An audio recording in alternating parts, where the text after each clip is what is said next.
மதுரையில இந்த மாதிரி நெருக்கமா கட்டுறதுக்கு ஒரு ட்ரிக் ஒன்று ஃபாலோ பண்ணுவாங்க. அதை தான் இந்த வீடியோல பார்க்க போறோம். கொஞ்சம் நூல் எக்ஸஸா விட்டுக்கங்க.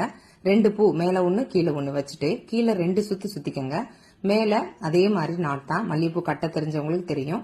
இந்த மாதிரி நாட் போட்டுட்டு நல்லா டைட்டா லெஃப்ட் ஹேண்ட்ல புடிச்சுக்கோங்க. இன்னொரு நாட்டும் போட்டுக்கலாம். இப்ப அடுத்த 2 செட்டு பூ இதுவும் வழக்கம் போல வச்சு கீழே சுத்தி உங்க விரல் நல்லா டைட்டா பிடிக்கணும். இறுக்கி பிடிச்சிட்டு மேல ஒரு நாட் போட்டு விட்டுருங்க. இப்ப 2 பூ ஒரே மாதிரி வச்சுட்டோம். இப்ப என்ன செய்யணும் பாத்தீங்கன்னா அப்படியே திருப்பிடணும். இதுதான் அவங்க பண்ற ட்ரிக். இதை அப்படியே திருப்பிட்டு 3வது பூ வைக்கணும். கேப் இல்லாம விரல்களை வச்சு உருட்டி இந்த மாதிரி பிடிச்சுக்கிட்டு அதுக்கப்புறம் நாட் போடுங்க. இப்ப திரும்பவும் திருப்பிடணும். அப்படியே திருப்பிட்டு திரும்ப அடுத்த 2 செட்டு பூ வச்சு அதே மாதிரி விரல்களை வச்சு உருட்டி கேப் இல்லாம இறுக்கி புடிச்சுக்கிட்டு நாட் போடுங்க.